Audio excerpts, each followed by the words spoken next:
Welcome, everybody. We'll begin today's hearing of the GO Committee.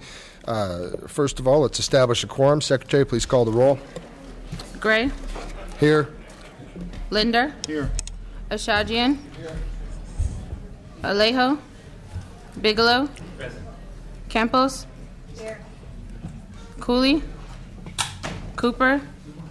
Daly. Here. Cristina Garcia. Eduardo Garcia. Gibson. Here. Hernandez. Jones Sawyer. Present. Levine. Mays. Here. Oui. Perea. Salas. Steinnorth. Waldron. Wilk. Present. You have a quorum. Okay, we have a quorum. There's been a request for the use of cameras and video equipment today for today's hearing, and that will be allowed.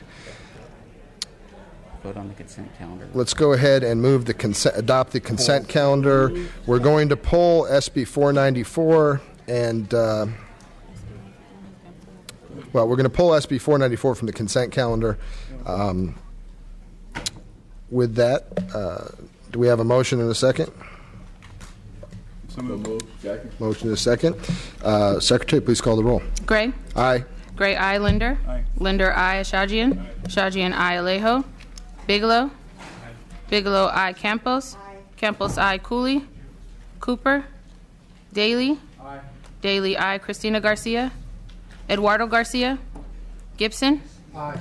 Gibson, aye. Hernandez. Jones Sawyer. Aye. Jones Sawyer, aye. Levine. Mays. Aye. Mays, aye. Perea. Salas. Aye. Salas, aye. Steinnorth. Here. Aye. Steinnorth, aye. Waldron. Waldron, aye. Wilk. Aye. Wilk, aye. It's been adopted. Okay, the consent calendar has been adopted. With that, housekeeping and some additional housekeeping items, SB 151 has been pulled from today's agenda. Please make note of that. And now we'll move to our regular business. We're taking bills and sign-in order today. I believe Senator Leno is with us. And first up, welcome, Senator.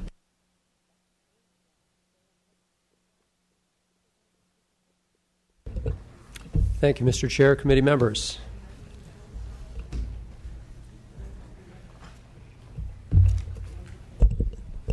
Just to begin by saying that I appreciate the second, third, and fourth suggested amendments in the analysis, and we'll take them as authors' amendments. You want to take the amendments in the analysis, Senator? Second, third, and fourth. I do not accept the first. Do not accept the first. Okay. Continue with your presentation. Thank you. So the issue before us, of course, is the growing phenomenon and use of e-cigarettes, a serious health risk to the state of California, specifically because the largest growth in the market of e-cigarettes is among middle and high schoolers. This should concern us very much. Middle and high schoolers who have never smoked a traditional cigarette in their life are now smoking e-cigarettes. In fact, over 2 million middle and high schoolers are smoking e-cigarettes. And e-cigarettes are, in our opinion, all of the health organizations, the state of California, the CMA, the Food and Drug Administration, the Police Chiefs Association, the Narcotics Association, all agree that these are tobacco products. And that is really, and that was what was in Amendment 1, why I could not accept it. It would delete the words tobacco products from the bill. And I just would like to take a moment, given that that is the remaining disagreement that we have with the committee analysis as to why they are indeed tobacco products. And you need not take it just from me.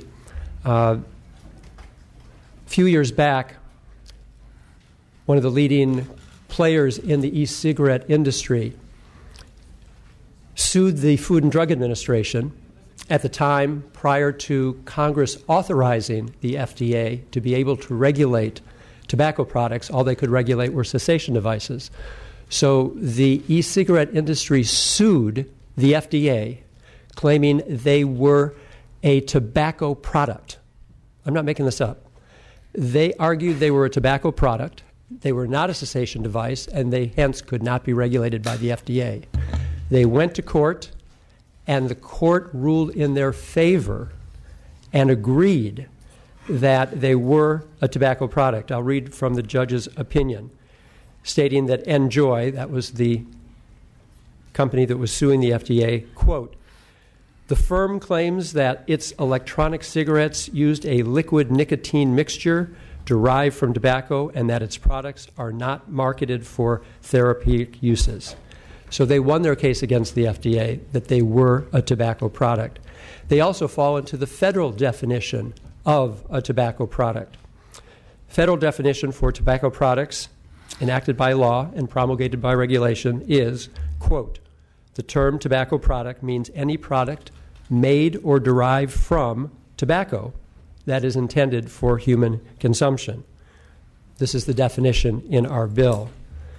Additionally, the FDA has decided that e-cigarettes should be deemed a tobacco product, and they have proposed regulations that are pending currently and should be finalized hopefully before the end of the summer. And then there are the statements made by the industry itself. They, on their advertisements, and I could show you some of them right here. This is R.J. Reynolds, Vapor, innovative digital tobacco product. They advertise on their own website they are a tobacco product. Reading from their website page, the Food and Drug Administration is expected to regulate electronic cigarettes. Views is a tobacco product under federal law. They do not burn tobacco, but rather heat liquid containing nicotine derived from tobacco. I refer back to the definition under federal law. A tobacco product means any product made or derived from tobacco. Nicotine comes from tobacco. These are tobacco products. And they're illegal to sell to minors in California, but they're being marketed to minors in California. Products with the name Gummy Bear, Mountain Dew, Cotton Candy. They are marketing to our children and addicting them to nicotine. This is the reason I am here, colleagues. I'm not here to make any kind of political point or any other kind of point. This is a serious health issue. California has invested over $2 billion and 25 years to lower tobacco usage. Tobacco products, according to the World Health Organization, were responsible for the deaths, over 8% of all deaths worldwide caused by tobacco products in the past year. In the United States alone, over 440,000 Americans died because of tobacco usage in the past year. Put that into some context for you. 440,000 Americans died from tobacco use. That's more than from alcohol, cocaine, heroin, homicide, suicide, fires, car accidents, and AIDS combined. And they are marketing to our children. So I know this is a disagreement that I have with the chair on this, but I just hope that you will seriously consider the importance of the issue before you today. We are in agreement that e-cigarettes should fall under the safe smoking rules within California. We agree on that.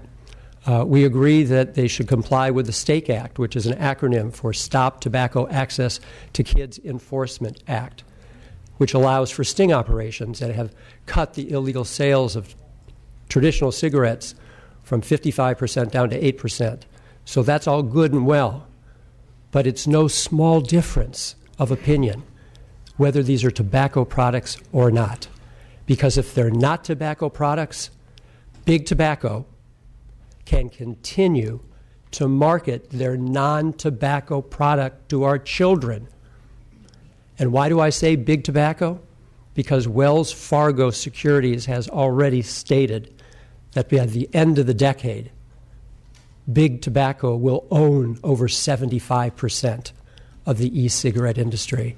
Capture what's going on here. Big Tobacco has long sought a safer delivery system, that's their word, a safer delivery system for their addictive, toxic nicotine. I don't know if you were around in the 1970s. I was. The safer delivery system for their toxic, addictive nicotine was filtered cigarettes. We all paid the price because decades later it was revealed they knew quite well how dangerous their filtered cigarettes were. In the case of Kent micronite filters, they were using asbestos. So I'm not here to tell you what they know or don't know today, but they don't want this to be regulated as a tobacco product for obvious reasons. This bill contains no suggestion of a taxation on e-cigarettes. That is not a part of this bill. But as long as they are deemed non-tobacco products, the Board of Equalization or any other taxing body will not tax them. But this bill, as it is before you today, does not even refer to taxation. So that's not the debate today. The debate before you is whether you agree with the Food and Drug Administration, with the World Health Organization, with the Centers for Disease Control, the Cancer Society, the American Lung Association, the American Heart Association, the Police Chiefs Association, the Narcotics Association, the CMA. Every health organization is here to support this bill as a tobacco product. So thank you for the opportunity to have an honest debate here. I appreciate that very much. But I just want you to look at the facts and look at what's happening. And if you care about the health and the future of our children, it's a lot about the health of our children that we're here today. I hope you'll agree with why we're doing what we're doing. So with that, I would like to introduce our speakers. We have a number of physicians here who will speak to the issue at hand. Dr. Michael Ong will lead as Associate Professor at UCLA. Dr. Michael Lusak is with Kaiser Permanente. I would like then to introduce the City Attorney of Los Angeles. Our former colleague, Mike Fuhrer, is with us. And then our fourth and last, Mr. Chair, presenter will be John Level on behalf of the California Narcotics Officers Association and the California Police Chiefs Association, why law enforcement supports this bill as a tobacco product. And I thank you very much for your attention. Dr. Ong. Thank you, Senator Leno. So my name is Michael Ong. I'm an associate professor at UCLA, and I also am the chair for the State of California Tobacco Education Research Oversight Committee. The committee actually has already sent in a letter in support of Senator Leno's bill, and part of the reason why is because the committee itself supports the treatment of electronic cigarettes as tobacco products, and as Senator Leno stated, this would be consistent with the U.S. Food and Drug Administration and other key organizations that monitor health and health care. I think that it is imperative to think about why it is such an urgent issue to focus on electronic cigarettes at this time rather than deferring action. So in the State Health Officer's report on electronic cigarettes that was issued earlier this year, there are several key findings that I think that are important based on other studies that have been going on in the United States. In 2014, teen use of electronic cigarettes surpassed the use of traditional cigarettes for the first time, with more than twice as many 8th and 10th graders reporting using electronic cigarettes than traditional cigarettes. And among 12th graders, 17% reported currently using electronic cigarettes versus 14% using traditional cigarettes. And in California, while adults using electronic cigarettes in the past 30 days doubled from 1.8% in 2012 to 3.5% in 2013, for young adults aged 18 to 29 years old, electronic cigarette use tripled in only 1 year from 2.3% to 7.6%. I have to say that for our committee, we interact with the Department of Education, and we have heard quite consistently that within school districts, they are highly concerned about the use of electronic cigarettes among their youth, while sales, as Senator Leno mentioned, are restricted from children. They still are able to obtain them. And so when we do not have the means to regulate electronic cigarettes as we do with tobacco products, it makes it all that much more difficult to prevent these individuals from getting addicted. I think that it is also important to remind everyone that nicotine is a highly addicting substance. It is a known neurotoxin. It's actually on the Proposition 65 list of chemicals that are restricted due to either causing cancer, birth defects, and other reproductive harm. And the main reason why is because nicotine actually affects the cardiovascular system. So in terms of its leading cause of death, this includes both cancer as well as heart attacks and strokes. And so what if we don't act on electronic cigarettes at this point? I think that what we would unfortunately be doing is causing suffering among all the future generations of Californians. I have to say, as a practicing physician, when I work with people with tobacco-related diseases, when they look back on their decades of having smoked, they all wish that they didn't do it. But unfortunately, when you start using an addicting substance that you're not actually informed well about, it becomes very difficult to make a choice when you have a lot of peer pressure. So I think that in terms of focusing on the health of future Californians, I think that it is important for us to focus on electronic cigarettes and to treat them as tobacco products. And I agree with what Senator Leno has already mentioned already. Thank you, Doctor. Doctor? Good afternoon. My name is Michael Luzak. I'm an emergency physician with Kaiser Permanente in Sacramento and Roseville. I also hold faculty appointment at the UC Davis Medical School. You may be wondering, why would an emergency physician come and testify about this bill? And I'd like to share with you my experience as a medical student decades ago when I was rotating in a primary care clinic.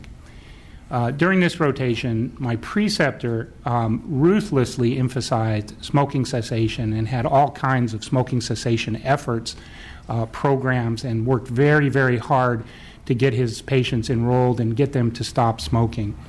And one afternoon after clinic, I asked him why he emphasized this so much.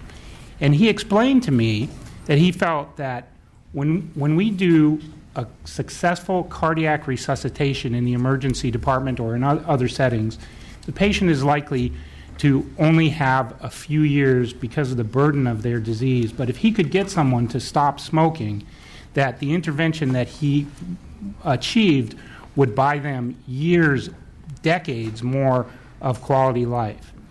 So the reality is, in the emergency department, even when we're successful, and we can resuscitate someone from a cardiac arrest, their likelihood of leaving the hospital and surviving is less than 10%, because that advanced disease is already present, as my colleague pointed out.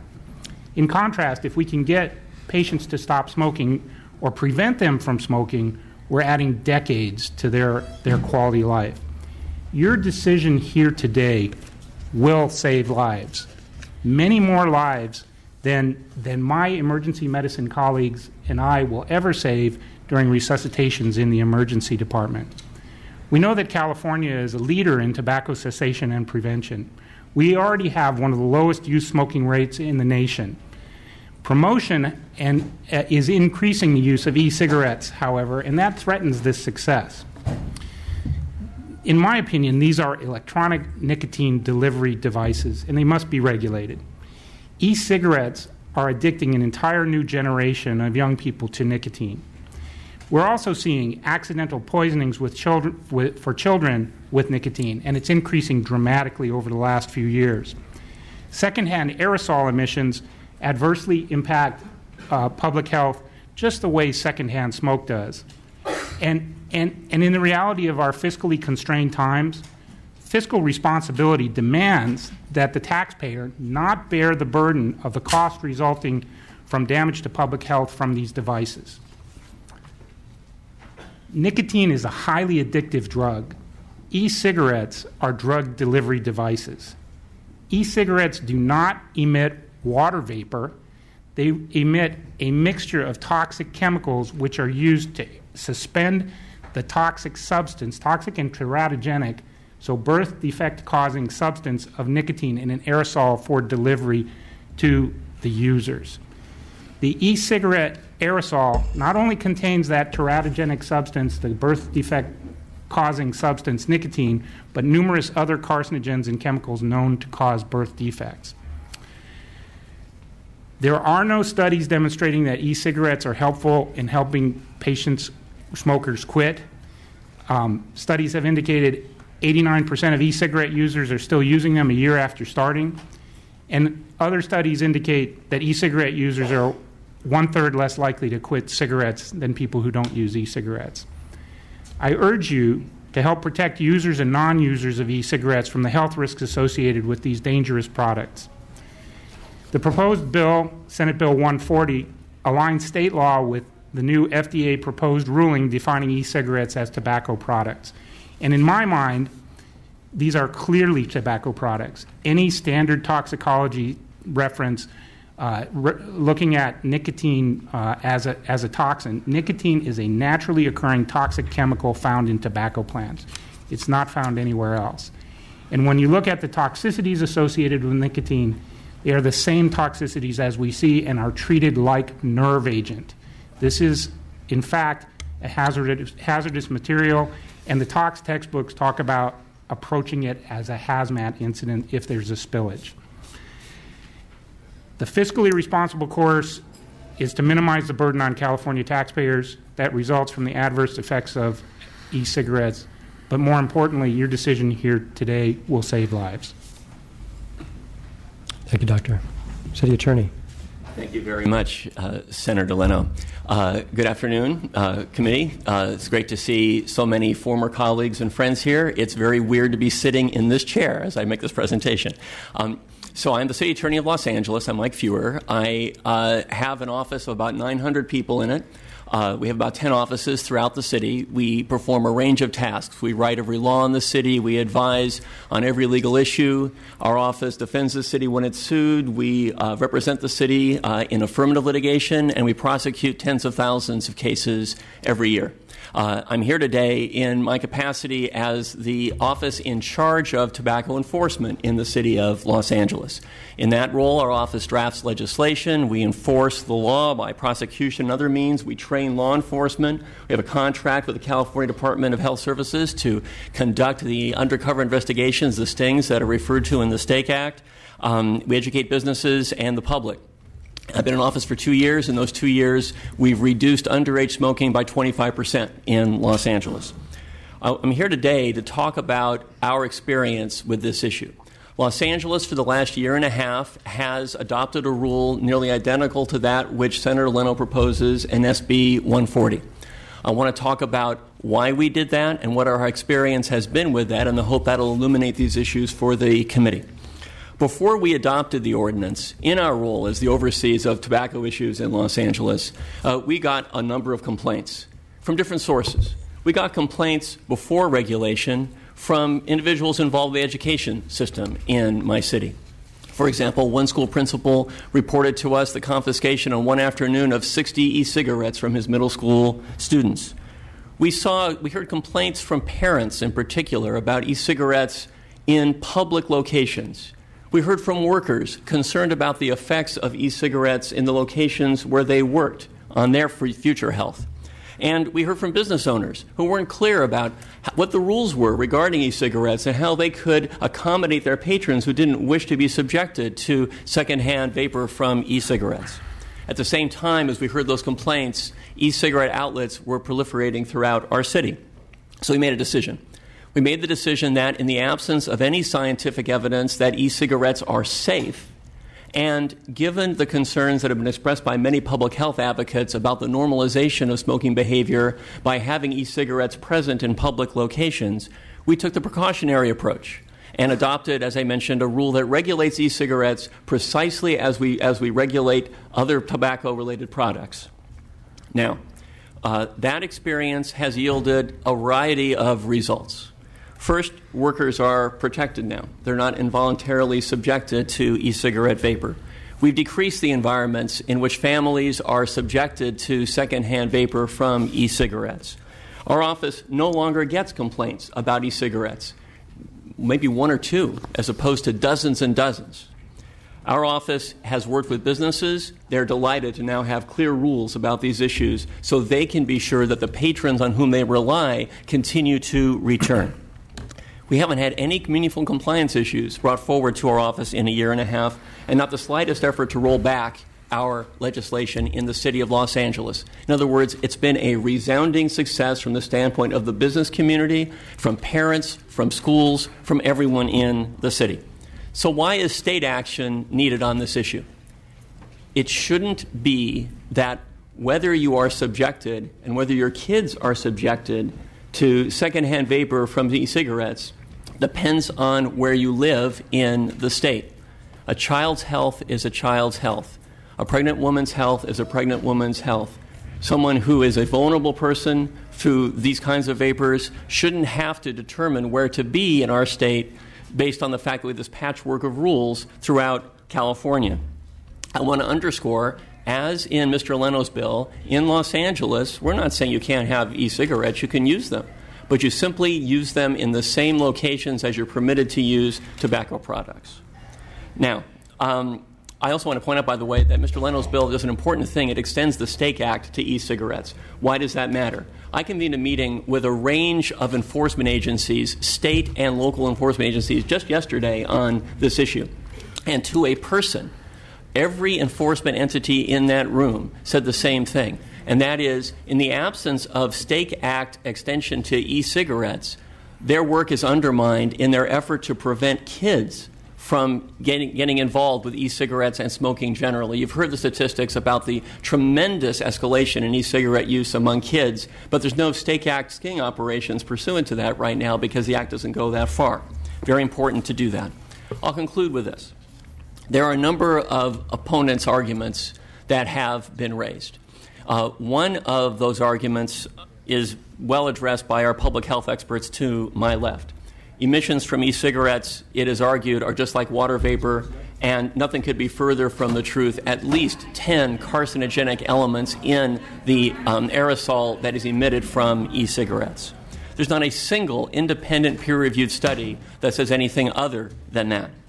Opponents are going to argue that e-cigarette restrictions are going to discourage people from engaging in this ostensible tobacco cessation activity.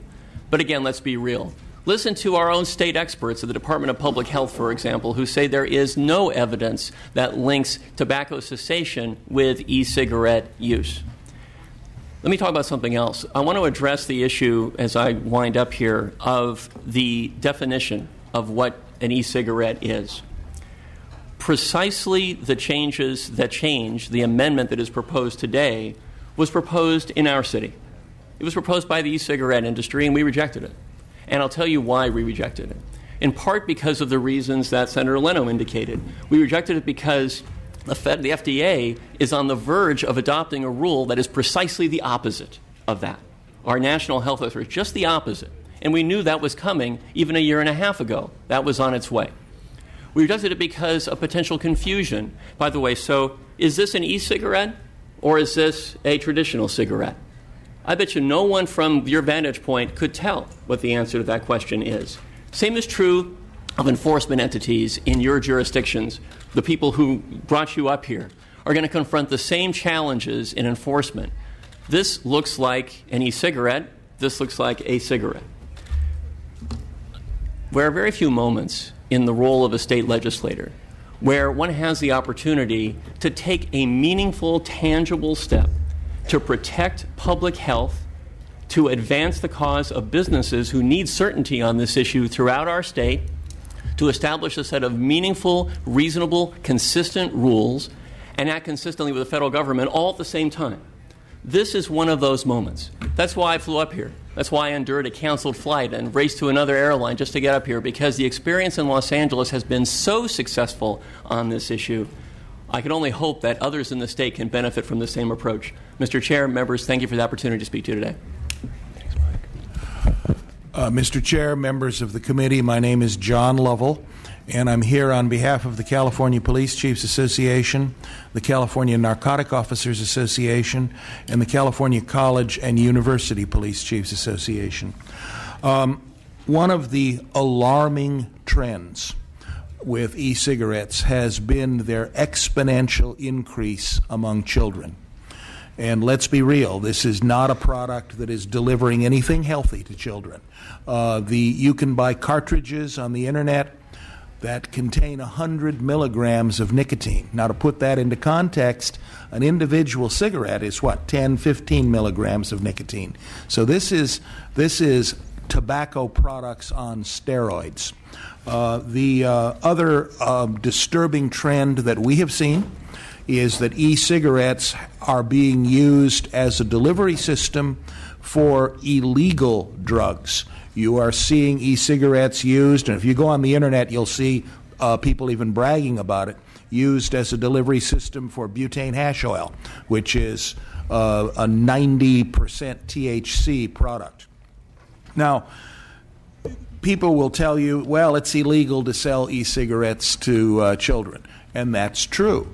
But there isn't an effective enforcement mechanism under current law to actualize that prohibition. One of the things that is critical about this bill is that it brings e-cigarettes where they ought to be under the rubric of the STAKE Act, which enables us to use all of the various strategies that we've used to successfully reduce tobacco use. Before the STAKE Act, tobacco use among children, the rate of illegal sales was up at the 50% mark. It's now down to about 5%. We need to have that same strategy for yet another tobacco product. And that's why the groups that I represent strongly support this legislation.